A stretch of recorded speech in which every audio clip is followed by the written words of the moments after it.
morning students. This is your class 5 SST class.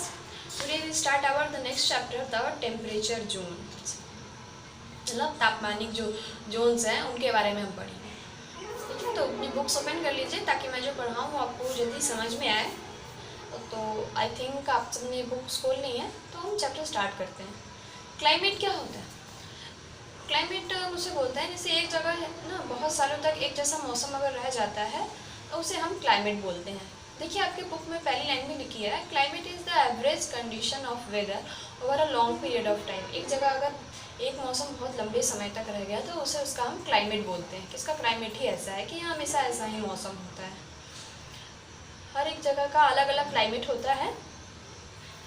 To determine the type of climate, the pattern of rainfall, temperature, wind and humidity over a period of 30 to 35 years is studied by scientists along with the type of landforms and location of the place. किसी भी जगह के climate को समझने के लिए ना उसके रेनफॉल, उसके टेम्परेचर, उसके विंड, ह्यूमिडिटी, इन सबको समझना पड़ता है. वो भी कितने समय का? करीब 30 to 35 ईयर, मतलब 30 से 35 साल अगर वहाँ एक ही जैसा बारिश होता है या वैसा मौसम रहता है तो इन सब को स्टडी करने के बाद ही एक जगह के क्लाइमेट के बारे में कुछ कहा जा सकता है. एक जगह का क्लाइमेट उस बहुत सारी चीज़ों पर इफेक्ट करता है, जैसे प्लांट्स पे, एनिमल्स पे. अगर किसी एक क्लाइमेट में मान लीजिए कि ठंड में किसी को रहने की आदत है और उसे अगर गर्मी में रख दिया जाए तो वो वहाँ रह नहीं पाएंगे, मतलब वहाँ सर्वाइव नहीं कर पाते हैं. तो एक क्लाइमेट जो है सारे जीवन को, प्लांट्स हो या एनिमल्स हो, सब पे बहुत ज़्यादा डिपेंड करता है, बहुत इफेक्ट भी करता है.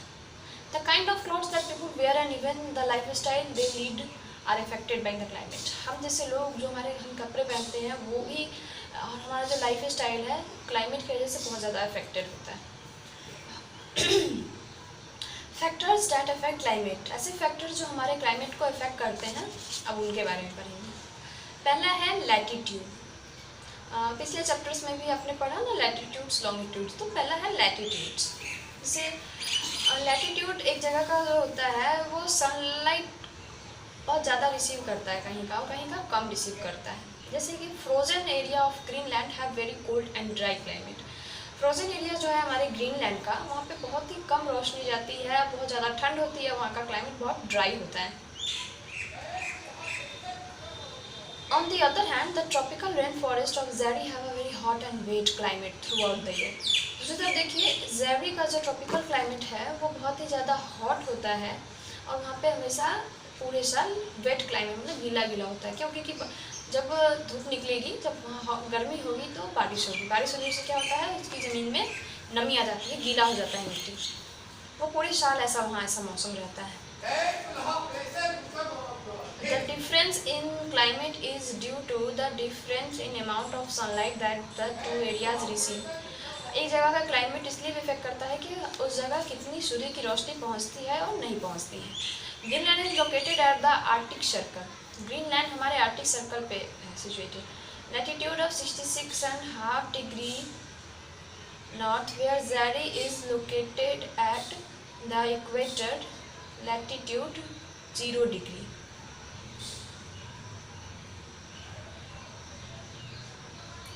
ये आपके बुक में क्या गलत दिया गया है, 66.5 डिग्री नॉर्थ, इसे हम 23.5 डिग्री नॉर्थ खोलेंगे.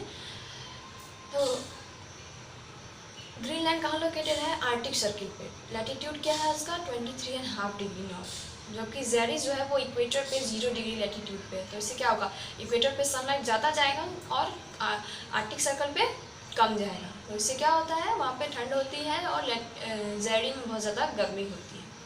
How does the amount of sunlight received on the earth very with latitude. किस तरह से जो सूर्य की रोशनी है वो एक लैटिट्यूड से दूसरे लैटिट्यूड पे डिफर करती है.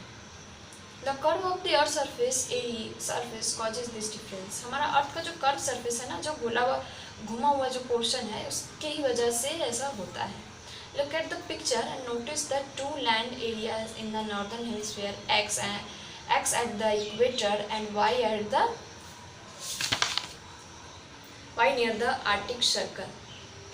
देखिए इसके समझने के लिए ना दो पोजीशन आपके इस डायग्राम में दिए हैं, एक्स और वाई. एक्स जो है वो इक्वेटर के पास है और वाई जो है वो नॉर्थ में आर्टिक सर्कल के पास है. Notice that X receive direct and more intense rays of the sun.